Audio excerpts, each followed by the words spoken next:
Welcome to this WiseOwl Report Builder tutorial. In this video we're going to explain how to use basic indicators. We'll begin by showing you how to add an indicator to a table, how to choose an icon set, and then how to assign a field to the indicator so that Report Builder displays an icon when you run the report. We'll then briefly explain how Report Builder decides which icon to display next to which set of numbers, and then show you how you can format the icons and how you can set specific values for numeric bands. So let's get started. Here's a quick example of the type of thing we'll create in this video. This table displays a list of films alongside a column showing the number of Oscars each film has won. We've also got a column containing some indicators, which are just basic graphical representations of the numbers in the Oscar wins column. The way this particular column works is to take the top 33% of values in the Oscar wins column and display those as a blue upwards pointing arrow. Any numbers in the Oscar wins column which fall within the middle 33% of values get the yellow bar symbol, and anything below that gets a red downwards pointing arrow. We have a similar system in place for the runtime minutes column, although I've been a little more precise about exactly which icon appears to represent each number. So in this example I've set it so that any films with a runtime of less than 100 minutes gets an empty blank circle, anything between 100 and 149 minutes gets a quarter filled circle, 150 to 199 gets a half filled circle, and so on. So you can use indicators as a quick at-a-glance way to tell what band your numbers fall into, and that's what we'll show you how to create in this video. If you'd like to follow along with the same data I'm using, then you'll need a copy of the WiseOwl Movies database. This video shows you how to get that set up, and there's a link in that video's description that you can use to download any files you'll need. Assuming you've done that part already, I've got a blank report waiting for me in Report Builder, and the first thing I'll do in here is create a data source to connect to that database. So I'll right-click my Data Sources folder and choose Add Data Source. I'll call the data source Movies, and then say to use an embedded connection pointing to a Microsoft SQL server, and then click the Build button to get a bit of help constructing my connection string. I'll type in a shortcut to my local host for the server name, so that's // and then the name of the instance of SQL Server I'm using, which is SQL 2017. From there, I can click on the drop-down arrow and then choose the Movies database, click OK and OK again, and that's my data source created. From there I can create my data set, and I'll do this fairly quickly by right-clicking on the Movies data source and choosing Add Dataset. I'll call this one Films, and then I'll use the Query Designer to help me construct the select statement. I'm only going to get columns from the Film table, so from the Tables folder I'll expand my Film table first, then I'll go for the Title column, the Runtime Minutes, and the Oscar Wins. I'd also like to apply a criteria to the query so that I only get films with at least 5 Oscar wins to begin with. So I'm going to add a filter with the Add Filter button, change the field name to say Oscar Wins, change the operator to say is more than or equal to, and then type in a value of 5. I can then click OK to build the select statement. And the final thing I'll do, just to make sure that my query results are sorted in a particular order, I want them sorted in descending order of the Oscar Wins column. I'm going to copy that column name from the select list, and then at the end of the query, I'm going to add a new line and say order by, and then paste in the column name I've just copied, film.oscarwins, and say DESC for descending order. Having done that, I can click OK, and there's my data set created. Next, I'll create a table to display the results of that data set, but I'll tidy up my report first. I'll get rid of my page footer and then get rid of the placeholder title text box as well. Then I can right-click into the body of the report and choose Insert Table.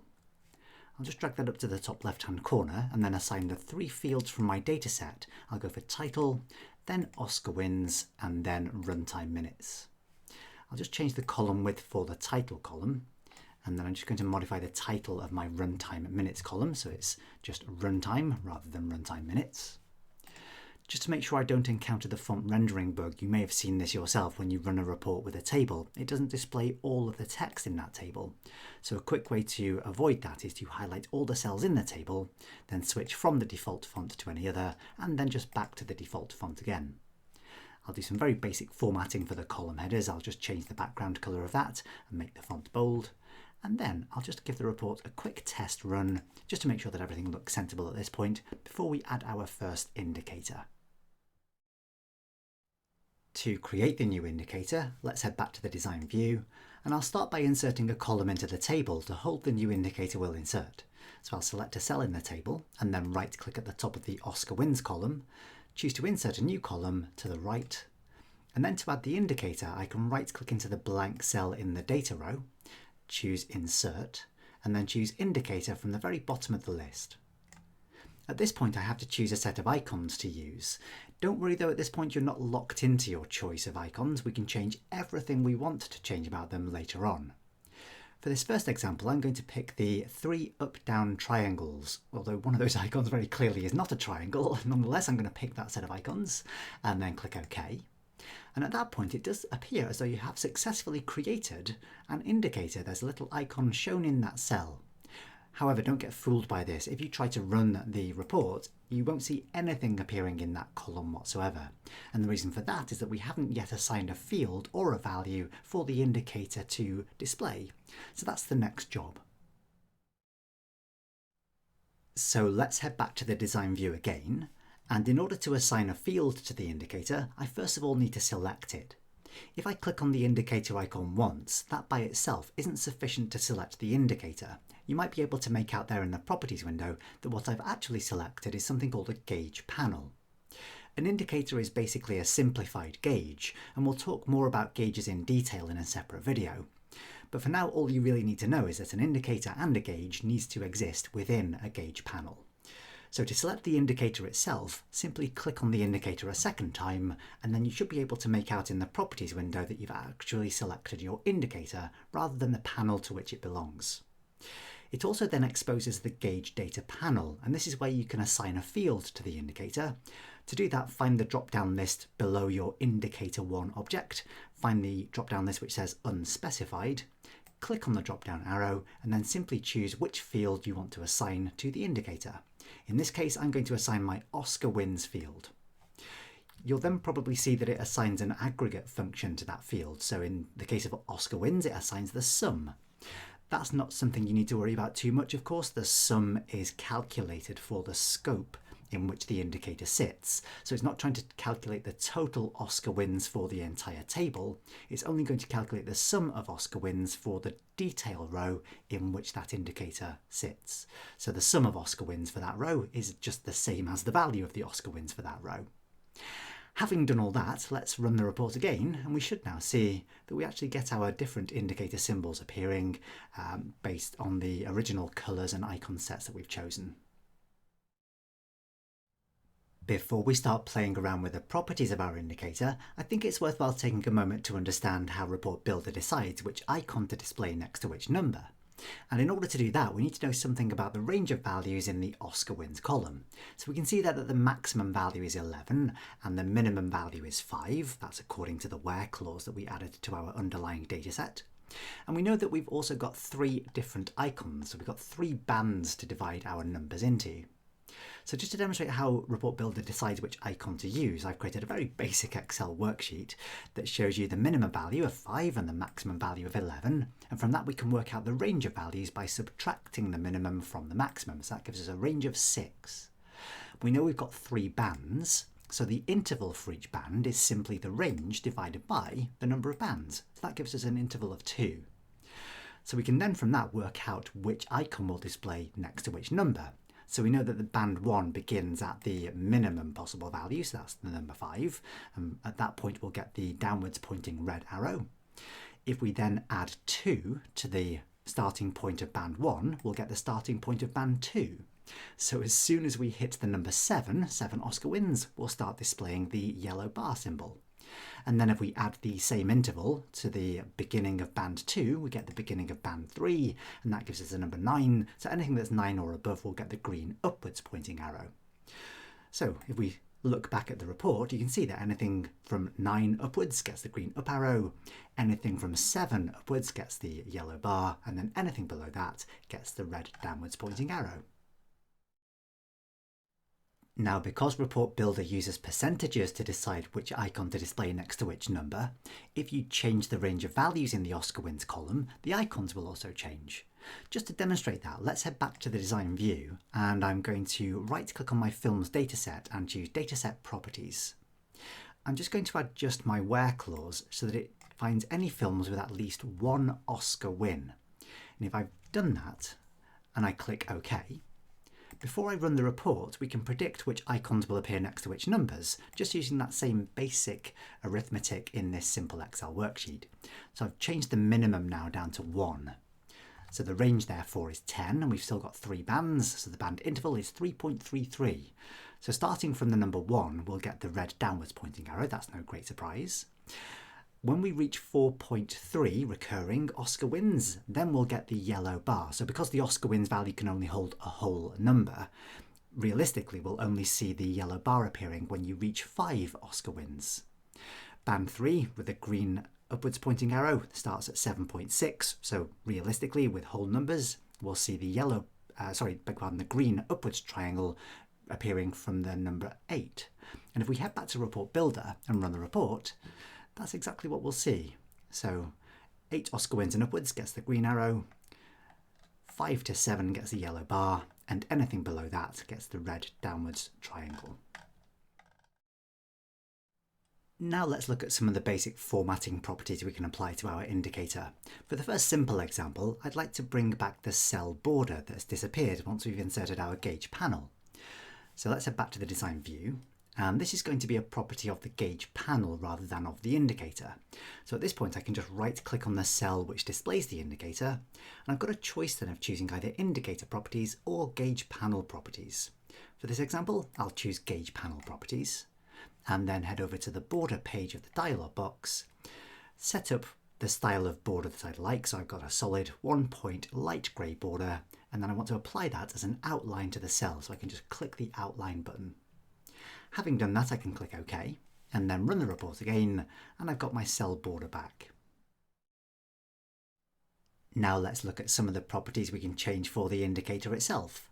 To do that, we can go back to the design view, and we need to display the indicator properties dialog box this time. There are several ways to do that. I can just right click on the cell containing the indicator and then find the indicator properties dialog box option in the middle of that list. Or if I've got the indicator itself selected, I can right click on the indicator and choose from a slightly shorter list, indicator properties. Or if I've got the gauge data panel displayed, I can right click on the indicator in the gauge data panel and choose indicator properties. And as well as all that, I could also just click on the properties icon at the top of the gauge data panel when I've got that indicator selected. All of those options will display the exact same dialog box, the indicator properties dialog. The page you're most likely to be interested in is the value and states page. This is what controls exactly which icon appears next to which number in the table. You can see that this is based on the percentage of the sum of Oscar wins at this point. So the bottom third of values gets the red icon, the middle third gets the yellow icon, and the top third gets the green icon. And you are welcome to adjust these if you like, but I'm not going to bother at this point. We'll deal with changing these numbers for the next indicator that we add. For now, I just want to focus on the basic changes like changing the icon and the colour that we use. So we're not limited to the original set of icons we selected. If I click on the drop-down arrow next to the red downwards pointing arrow, we get a much wider range of choices here. We can select from any combination of icon sets, including some icons that we didn't even see presented to us in the original list of choices. So we've got the happy and sad faces. I'll go for a frowny face for the low number of Oscar wins. And then for the middle one, I'll go for the face neutral. And then for the maximum number of Oscar wins, I'll go for the smiley face. We can also change the colours as well. So rather than using red and green, we could use a colour scheme that might be visible to a wider range of people. So let's maybe go with orange for the sad face. I'll go with some shade of blue. We'll go cornflower blue for the happy face.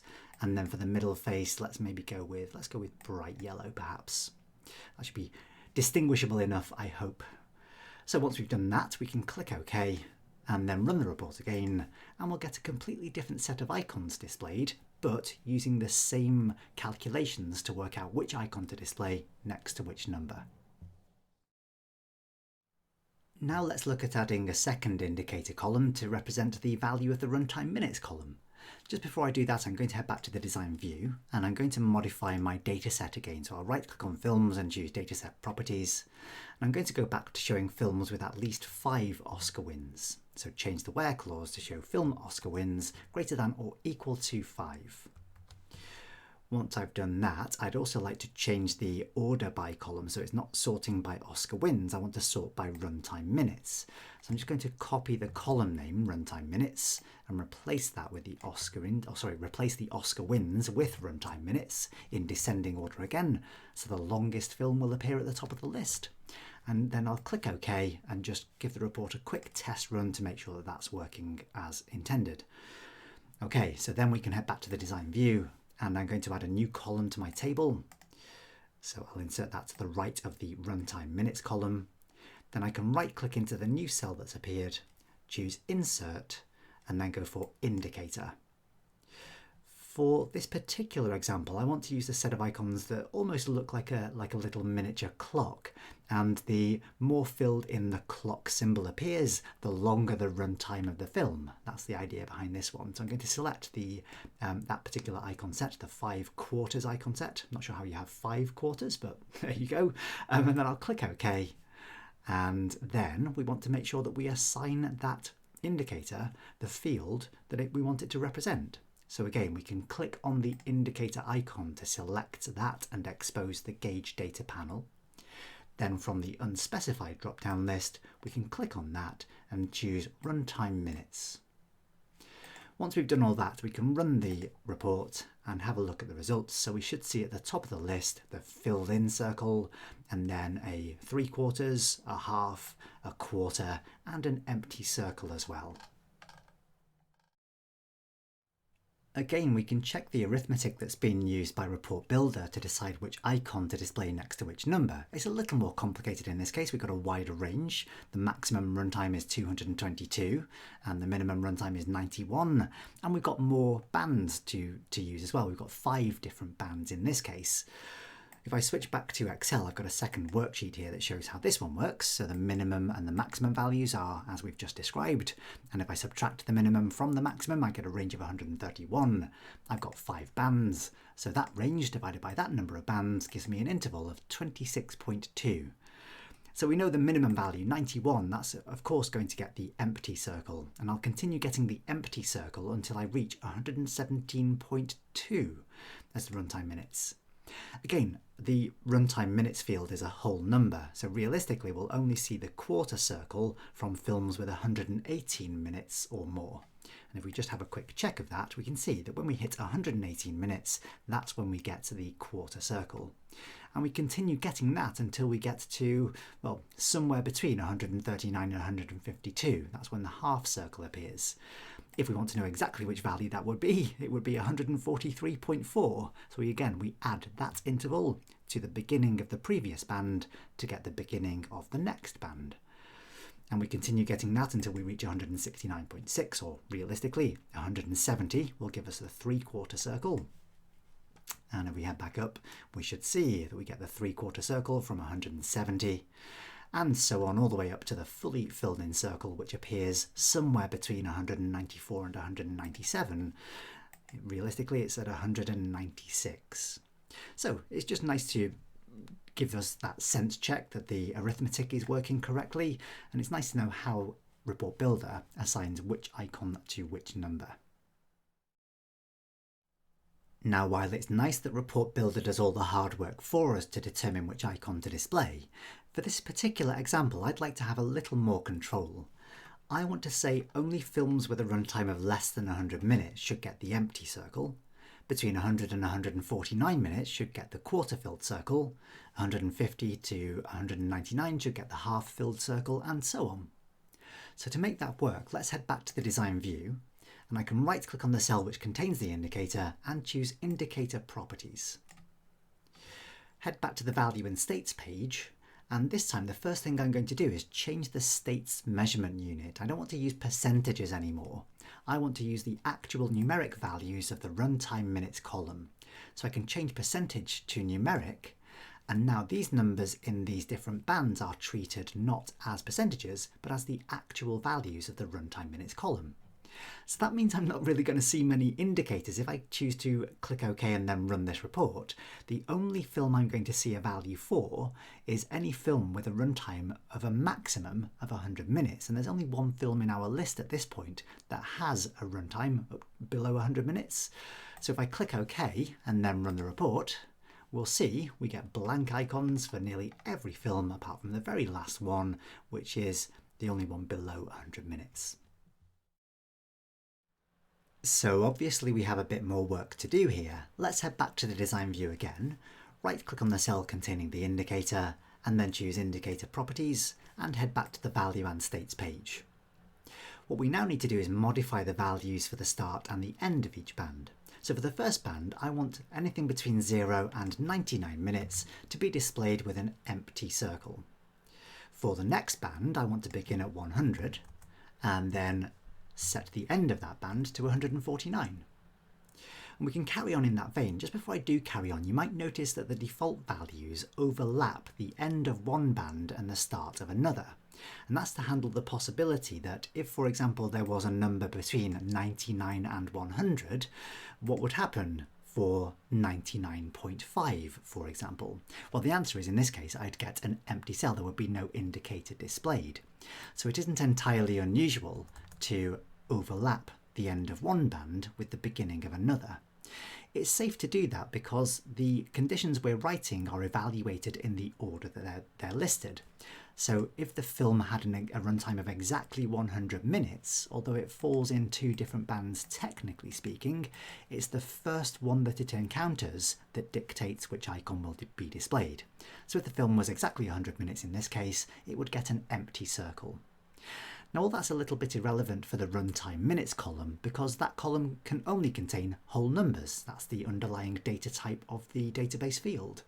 So because it's impossible to have decimal values in that column, I can safely omit the intermediate values if I wanted to do that. The style you use is entirely up to you. Just bear in mind that you'll need to overlap bands if you're using decimal fields. For now, I'm just going to carry on and replace the other start and end points, so 150 to 199, and then 200 to 249, and finally 250 to whatever the maximum value in this field will be. If you don't know that, you don't have to provide it. I'm just going to clear the contents of that cell by pressing the delete key to get rid of it all, and that will automatically work out what the maximum value of that column is. So having done all that, I'm going to click OK again, and then we can run the report, and we'll see we now get the indicator appearing next to the numbers according to the rules we've set. And as that means we don't have any films in this current data set with a runtime of 250 or more, it means we don't see the fully filled in circle for any of the films at this point.